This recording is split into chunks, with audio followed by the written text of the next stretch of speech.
Marilah kita berdoa. Allah Bapa kami yang maha besar di dalam kerajaan surga.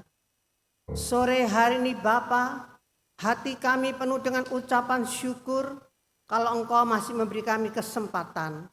Sebentar kami akan mendengarkan nasihat firman Tuhan mengenai kitab Yesaya.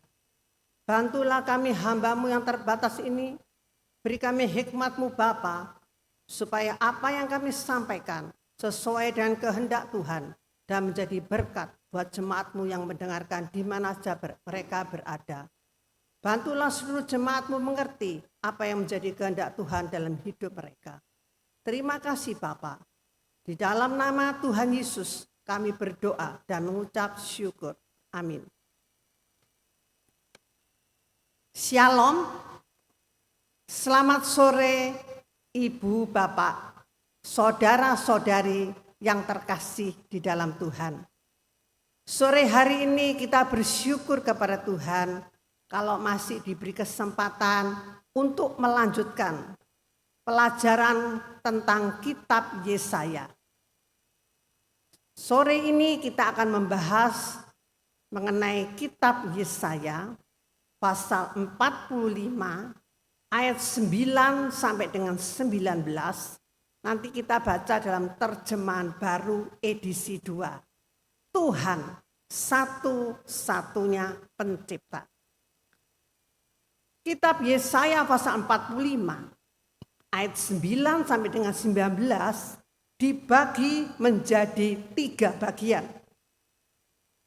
Yang pertama terdapat dalam ayat 9 sampai dengan 13. Yang kedua ayat 14 sampai dengan 17. Dan bagian yang ketiga ayat 18 sampai dengan 19. Next. Perikop ini dibuka dengan 2 kata, sungguh celakalah, yang sangat mencela orang-orang yang mempertanyakan maksud dan kehendak Allah. Itu tercantum dalam ayat 9 sampai dengan 10. Sedangkan ayat 11 sampai dengan 13, selanjutnya Allah menegaskan kembali perannya sebagai pencipta dan Tuhan atas peristiwa-peristiwa di dunia. Ia mengingatkan umatnya lagi bahwa ia telah memanggil Kores dengan satu tujuan khusus. Dan ayat 14 sampai dengan 17, ketika orang Israel dibebaskan dari negeri tempat mereka dibuang dan kembali ke Yerusalem, bangsa-bangsa lain akan mengakui bahwa Allah, sembahan orang Israel, adalah satu-satunya Tuhan. Dan perikop penuh ini ditutup dengan penegasan bahwa Allah sajalah sang pencipta dan bahwa perkataannya benar. Itu bagian ketiga, itu ayat 18 sampai dengan 19. Kita masuk dalam bagian yang pertama, yaitu ayat 9 sampai dengan 13. Sungguh celakalah orang yang berbantah dengan pembentuknya. Dia hanya pecahan periuk dari tanah saja. Bagaimana mungkin tanah liat berkata kepada pembentuknya, apa yang kau buat? Atau yang telah dibuatnya itu berkata, engkau tidak punya tangan. Sungguh celaka orang yang berkata kepada ayahnya, mengapa aku dikandung sebagai anakmu? Dan kepada ibunya, untuk apa engkau sakit bersalin? Beginilah firman Tuhan yang Maha Kudus dan Pembentuk Israel mengenai hal-hal yang akan datang. Bagaimana mungkin engkau mempertanyakan aku mengenai anak-anakku atau memberi perintah kepadaku mengenai buatan tanganku? Akulah yang menjadikan bumi dan yang menciptakan manusia di atasnya. Tangankulah yang membentangkan langit, dan akulah yang memberi perintah kepada seluruh tentaranya. Akulah yang menggerakkan Kores demi keadilan, dan segala jalannya akan kuratakan. Dialah yang akan membangun kotaku dan melepaskan umatku yang ada dalam pembuangan tanpa bayaran dan tanpa suap. Firman Tuhan semesta alam. Amin. Berbahagialah kita yang mendengar firman Tuhan, merenungkan serta melakukan dalam hidup kita sehari-hari.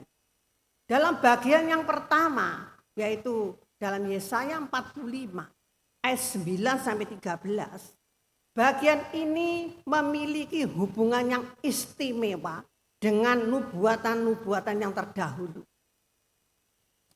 Sang Nabi menyampaikan pesan yang jelas kepada orang-orang di dalam pembuangan, bahwa Kores, Raja Persia, akan membebaskan mereka dari negeri Babil. Kores akan menjadi seperti Musa yang baru. Kalau dulu orang Israel keluar dari tanah penjajahan di Mesir, dipimpin oleh Nabi Musa, dan ini dianggap Kores itu sebagai Musa yang baru, yang membebaskan mereka dari penjajahan bangsa asing.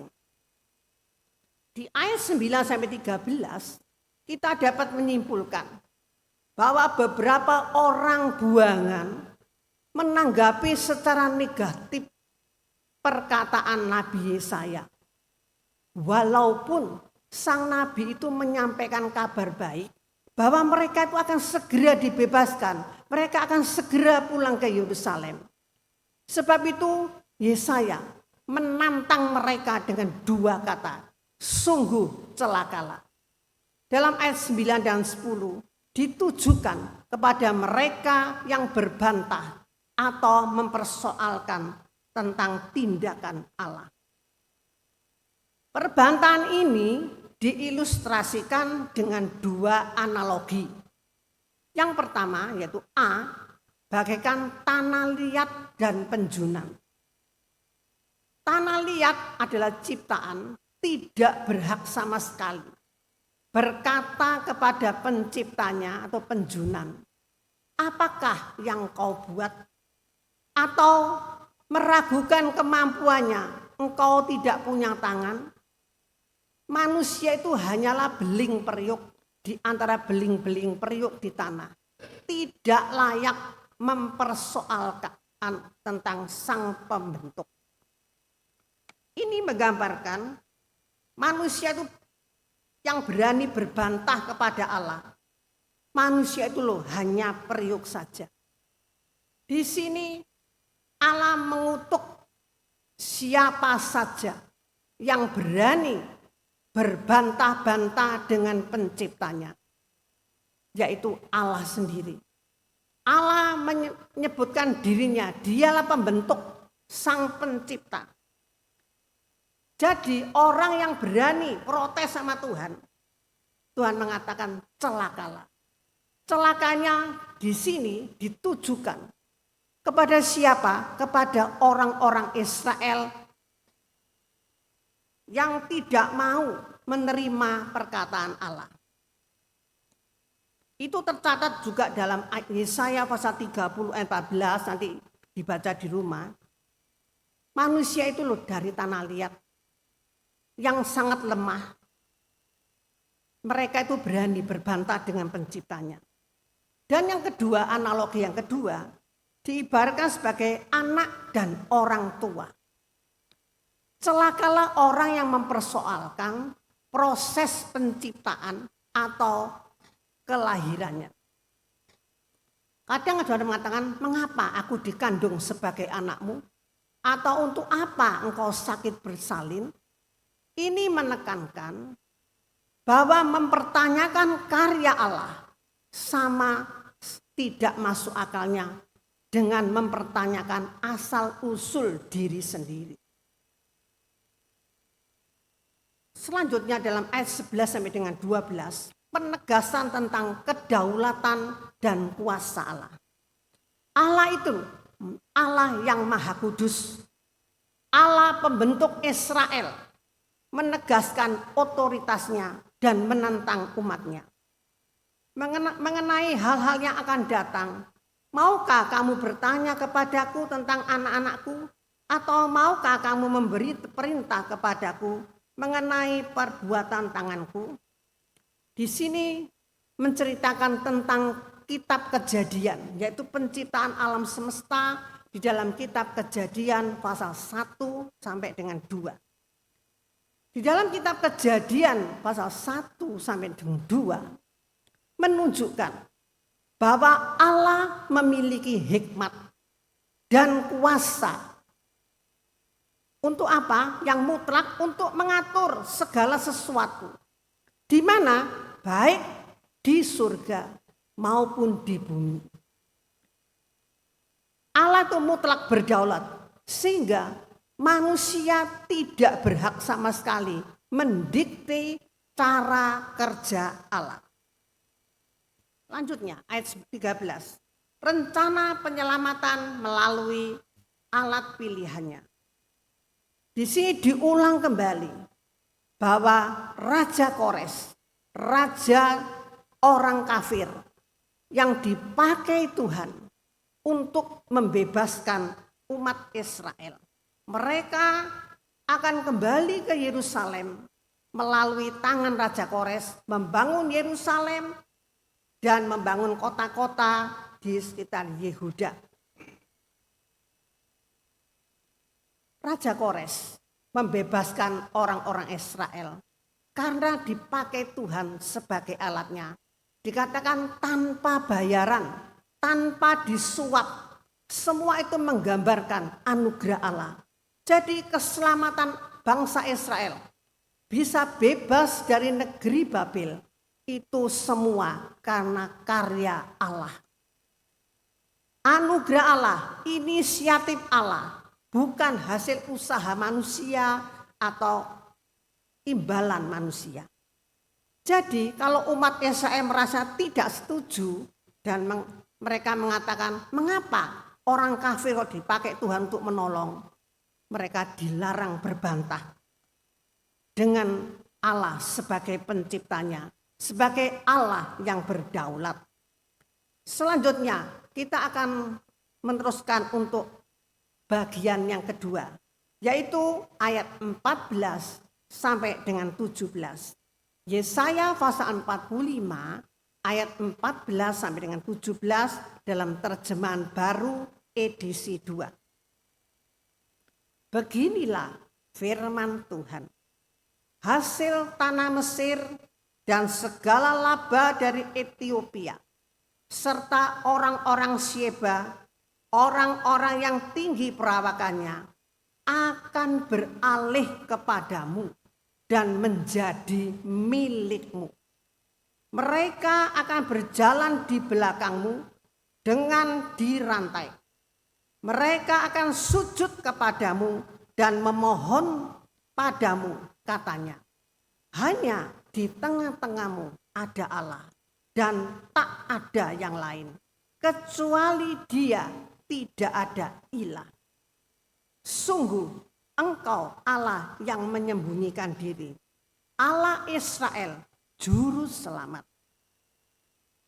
Para pembuat berhala memang harus menyingkir dengan penuh aib. Semuanya akan mendapat malu dan kena aib juga. Namun Israel diselamatkan Tuhan dengan keselamatan kekal. Kamu tidak akan mendapat malu atau kena aib untuk seterusnya dan selama-lamanya. Di dalam bagian ini menunjukkan perhatian Allah sebagai satu-satunya juru selamat bagi bangsa Israel. Bangsa-bangsa lain, bangsa-bangsa kafir akan melihat tindakan Allah kepada orang Israel yang dibuang. Dan mereka akan mengakui bahwa di muka bumi hanya ada satu Allah, yaitu Allahnya bangsa Israel. Tuhan berjanji bahwa segala kekayaan, hasil kerja Mesir, keuntungan atau laba dari barang dagangan bangsa Ethiopia dan orang-orang Sheba akan diberikan Tuhan kepada bangsa Israel. Selanjutnya, bagaimana wujud Allah? Allah itu tidak memiliki wujud terlihat dengan mata jasmani seperti berhala. Itu tercantum dalam ayat 15. Orang-orang yang menyembah berhala, patung-patung, mereka itu akan mendapat malu. Tetapi bangsa Israel yang menyembah Allah satu-satunya penyelamat, mereka tidak akan menjadi malu karena hanya satu-satunya Yesus, Tuhan Allah yang hanya menjadi juru selamat mereka. Sekarang lanjut yang terakhir, penjelasan bagian yang ketiga. Ayat 18 sampai dengan 19. Kedua ayat ini memusatkan perhatian kepada Allah sebagai pencipta yang berbicara secara terbuka dan benar. Ayat 18. Sebab beginilah firman Tuhan yang menciptakan langit. Dialah Allah yang membentuk bumi, yang menjadikannya dan menegakkannya, yang menciptakannya bukan supaya kosong, melainkan membentuknya untuk dihuni. Akulah Tuhan dan tidak ada yang lain. Ayat 19. Tidak pernah aku berbicara dengan rahasia atau di tempat gelap di bumi. Tidak pernah aku berkata kepada keturunan Yakub, carilah aku di tempat kosong. Aku, Tuhan, selalu berkata benar, selalu memberitakan apa yang lurus. Itu tadi dalam terjemahan baru edisi 2. Lebih jelasnya nanti kita lihat dalam Yesaya pasal 5 ayat 19. Sebelumnya itu Tuhan juga pernah berfirman, aku tidak bicara dengan sembunyi-sembunyi atau rahasia. Hanya Tuhan sajalah satu-satunya pencipta di bumi ini. Next. Sekali lagi Nabi Yesaya menggunakan kata-kata pengantar. Beginilah firman Tuhan. Inilah pengantar kepada perkataan Allah. Ayat ini memusatkan perhatian kepada pekerjaan Allah menciptakan dunia. Dan Allah membuat bumi teguh setelah ia menciptakan. Allah membentuk dunia supaya manusia dapat hidup di dalamnya. Dia bukan saja pencipta, tetapi juga pemelihara dan penguasa atas segala yang ada di dunia ini. Dia adalah satu-satunya Tuhan dan tidak ada yang lain. Tuhan tidak pernah berkata dengan rahasia sembunyi-sembunyi di tempat gelap. Ini merupakan suatu perumpamaan. Sembunyi-sembunyi artinya secara rahasia. Allah memang tidak terlihat dengan mata jasmani. Tetapi ia membuat perkataannya diketahui orang. Melalui apa? Melalui firman Tuhan. Mungkin di sini Allah bermaksud menunjukkan perbedaan antara Allah yang memberi petunjuk secara terbuka dan dewa-dewa bangsa asing yang memberi petunjuk secara tidak jelas. Tidak pernah Allah itu menyuruh keturunan Yakub atau umat Israel untuk mencari Allah dengan percuma, dengan sia-sia. Kata ini berarti bahwa Allah tidak menyuruh orang-orang Israel dalam pembuangan untuk mencari dengan percuma. Dia memiliki satu rencana bahwa mereka akan dibebaskan dari pembuangan dan sebagai ciptaannya yang baru. Aku Tuhan selalu berkata benar, selalu memberitakan apa yang lurus. Kedua pernyataan ini sejajar dan bermakna sama. Allah menyatakan kebenaran secara terbuka, bukan secara rahasia atau tidak jelas. Perkataannya dapat dipercaya dan dapat diandalkan. Yang menjadi kesimpulannya, yang perlu kita perhatikan, Allah adalah Tuhan yang maha kuasa, pencipta segala yang ada di dunia ini. Dan tidak ada satupun yang terjadi di luar kendalinya. Allah berdaulat penuh atas ciptaannya. Kita dipanggil untuk percaya, taat, dan tidak meragukannya. Allah dapat memakai siapa saja untuk menggenapi rencananya, melaksanakan kehendaknya. Di dunia ini hanya ada satu Allah yang dapat menyelamatkan manusia. Di luar itu tidak ada. Dan perkataan Allah itu dapat dipercaya, dapat diandalkan. Di dalam kehidupan ini kita punya banyak rencana, punya banyak ambisi. Kita merancang karier kita, memilih pasangan hidup, merencanakan masa depan kita. Ketika sesuatu tidak berjalan seperti yang kita inginkan, gagal naik jabatan, mengalami sakit, menghadapi masalah dalam keluarga, dalam pelayanan, dalam pekerjaan, kita menjadi frustasi. Seringkali kita mengomel, menyalahkan Tuhan, mengeluh, protes kepada Tuhan. Tuhan, mengapa aku menderita sakit? Apa dosaku? Tuhan, aku ini rajin melayani pekerjaan Tuhan. Mengapa bisnisku gagal? Mengapa di dalam kehidupanku, aku yang orang yang setia kepada Tuhan, percaya kepada Tuhan, masih menghadapi bermacam-macam masalah demi masalah bertubi-tubi. Ada masa di mana kita merasa doa-doa yang kita panjatkan, serasa Tuhan tidak menjawab doa kita. Jika Anda merasa Tuhan diam, seakan-akan langit sebagai tembaga, jangan undur.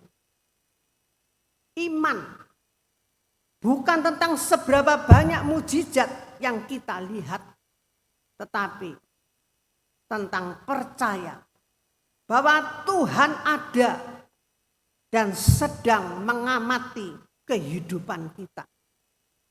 Terus berdoa, menyelidiki firman Tuhan. Jangan meragukan kuasa Allah. Inilah waktu untuk memperkuat kepercayaan kita kepadanya. Bukan saat untuk menyerah. Bukan saat untuk putus asa. Kita tidak bisa menyuruh pencipta kita untuk melakukan segala sesuatu yang kita inginkan. Allah tidak bisa menuruti semua keinginan kita. Anda bukan penguasa atas hidup Anda. Tetapi Allah sendiri yang berdaulat kepada semua yang ada di muka bumi ini. Termasuk ciptaannya kita. Ketika kita menghadapi jalan buntu. Ketika kita menghadapi sakit penyakit terasa belum ada tanda-tanda untuk sembuh. Percayalah. Tuhan sedang membentuk kita menjadi sesuatu yang indah. Bahkan jika prosesnya itu menyakitkan, serahkanlah kehidupan kita di dalam kendali Allah.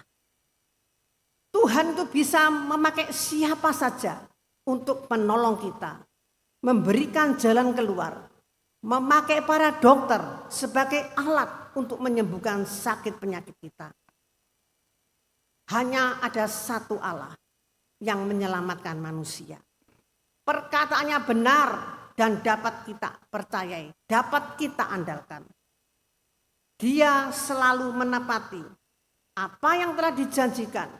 Tuhan pasti akan menggenapi asal kita tetap setia mengiring Tuhan, tidak meragukan apa yang difirmankan kepada kita. Sebentar kita akan masuk dalam diskusi. Ada 4 pertanyaan. Mengapa manusia tidak memiliki hak berbantah dengan penciptanya? Yang kedua, dalam hal apa saja Anda mungkin sedang mencari keselamatan atau kekuatan dari ilah lain? Dan yang ketiga, apakah Anda sudah mengakui Tuhan Yesus sebagai satu-satunya juru selamat dalam hidup Anda? Bagaimana hal itu tercermin dalam tindakan Anda? Dan yang terakhir, bagaimana Anda dapat membantu orang lain untuk mengenal Allah yang benar? Amin. Kita akan berdoa. Terima kasih Tuhan. Malam hari ini kami sudah mendengarkan nasihat firman Tuhan. Melalui firman Tuhan dalam kitab Yesaya, kami diingatkan bahwa hanya Allah satu-satunya pencipta semesta alam. Bukan saja pencipta, pemelihara, penguasa yang ada di muka bumi ini. Oleh sebab itu Tuhan, apapun yang kami hadapi di muka bumi, jangan sampai kami menggerutu, kami menentang, memprotes tentang keadaan kami, walaupun kami menjadi orang yang percaya taat kepada Engkau. Kami yakin Engkau Allah yang berkuasa, berdaulat penuh atas segala ciptaan-Mu. Bantulah kami mengerti apa yang menjadi kehendak Tuhan dalam hidup kami. Mungkin hari-hari ini kami mengalami masalah dalam keluarga kami, dalam pekerjaan kami, dalam pelayanan kami. Hari-hari ini tidak ada berkat turun dalam hidup kami, ataupun sakit penyakit yang harus kami derita. Tidak ada jalan keluar, serasa tidak ada kesembuhan. Tetapi Tuhan meminta tetap setia, tetap berharap akan mujizat Tuhan, tetap mengharap pertolongan Tuhan. Bagi Tuhan tidak ada barang yang mustahil. Tuhan ingin menguji kehidupan kita. Apakah kita tetap taat? Apakah kita tidak putus asa? Bantulah kami Bapa. Engkau sanggup menolong kami melalui tangan-tangan orang lain menjadi saluran berkat untuk menolong kami. Kami yakin apa yang Kau perintahkan, apa yang Kau firmankan tidak akan kembali dengan sia-sia. Engkau akan menolong dan menepati apa yang Kau janjikan. Asal kami sebagai anak-Mu tetap setia, taat akan firman Tuhan, tidak meragukan akan kuasa dan pertolongan Tuhan. Kami yakin di muka bumi hanya ada satu penolong dan penyelamat, tidak ada yang lain. Terima kasih Bapa. Berkatilah seluruh jemaat-Mu yang mendengarkan di mana saja mereka berada, supaya apapun yang mereka hadapi, mereka tetap percaya akan janji Tuhan. Kalau Engkau sudah menciptakan kami, kami yakin kami akan diselamatkan, kami akan dipelihara, kami akan diberkati kalau kami tetap taat kepada Tuhan. Terima kasih Bapa. Di dalam nama Tuhan Yesus kami berdoa dan mengucap syukur. Amin.